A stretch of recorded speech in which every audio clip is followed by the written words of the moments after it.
We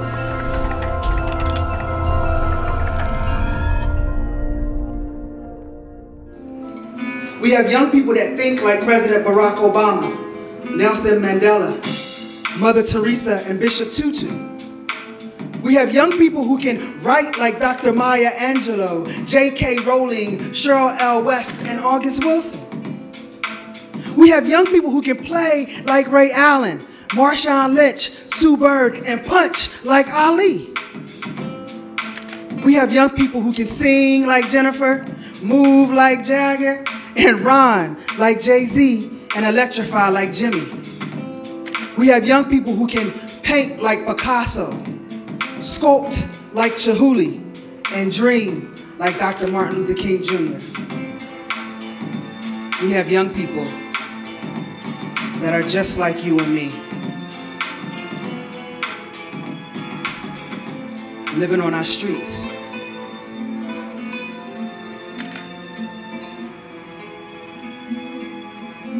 Why?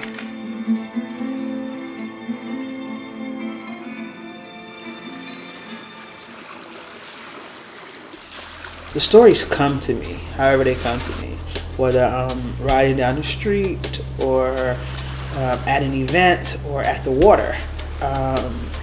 When it comes to me, that's when I write it. I don't try to force it, I don't try to make it happen. I miss going to the house.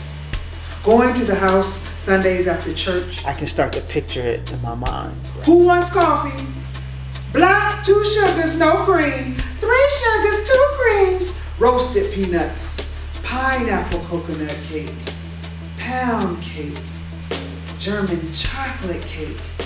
Cake, and sweet potato pies too. I started seeing my aunties and my family in the room. I started reliving the fish fries and the family moments, and then I had to write it down. I miss going to the house. Was there ever a moment where you felt disconnected in your work, in your stories? Yeah. It was a time where I couldn't write. It was Maya Angelou had passed away. My dog Storm had passed away. My friend Tyrell had passed away, all within months of each other. And it hurt me to write, and I couldn't write. I finally made a deadline, right? I'm gonna write on this day and this time. And I told my dad about it, and I told a couple other people about it. And I went home and I was like, okay, it's time to write. And just the thought of writing made me cry. And then finally, when I finally wrote something, everybody was celebrating. Like, Sharon's back. So my goal is to ultimately be like Maya Angelou and tell my stories around the world to diverse groups of people.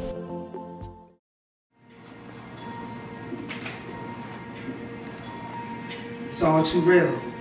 The darkness, the pain, the loneliness drives me insane. My head's pounding, my heart's pounding, my soul's shaking, my eyes awaken. And then there was a little girl at Shoreline. She had to be like 11 or 12. She was just thanking me for sharing those stories, and she really enjoyed it. And she was with her parents, and her parents really enjoyed it. Shoes barely on my feet, clothes loosely across my back, crime is all around me. I didn't know that there was a homeless guy in the room, and he came up and said thank you for telling my story. And so I remember it was done at Shoreline that the homeless guy, the young lady and her parents, we had like formed this circle, and we started having this conversation about how important to talk about homelessness was, and to get a better understanding of it through what I had presented. And so to have a family there, and then to have them instantly interacting with a homeless person, and to have me as the liaison for the conversation was, it just touched me so so deep. It's just like you never know who's in the room when you're sharing your stories. So I don't care if it's 2 people in a room or 1 person in a room, or if it's 500 people in a room. I've done both. If my story touches 1 person, then I'm doing something right.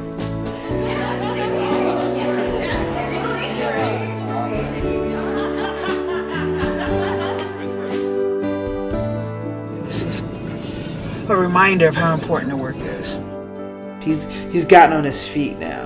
I stayed in contact with him for a while and put him in contact with some people about housing. He was living in his car at the time, or temporary housing, and now he's in a permanent spot and was excited about it. What advice do you have someone who's like maybe Sharon 10 years ago? Do it. One of my biggest supporters, she was my cousin Faye, and she's always been like, do your thing, girl, blah blah blah. And her dream was, when the last time I saw her, was to build a house on a piece of land and have me come and have one of her other nieces come, and we teach young people and use the land. She died about 4 months later.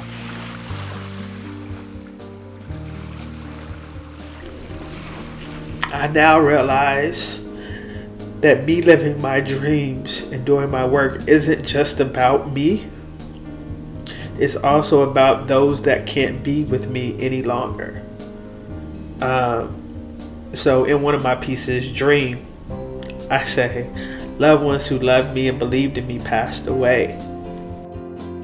I realize that I take those people with me every time I hit the stage.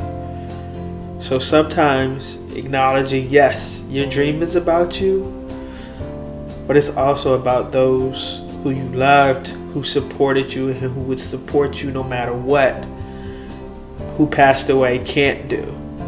So don't let them down, and don't let yourself down. Live your dream. And don't let nobody stop you.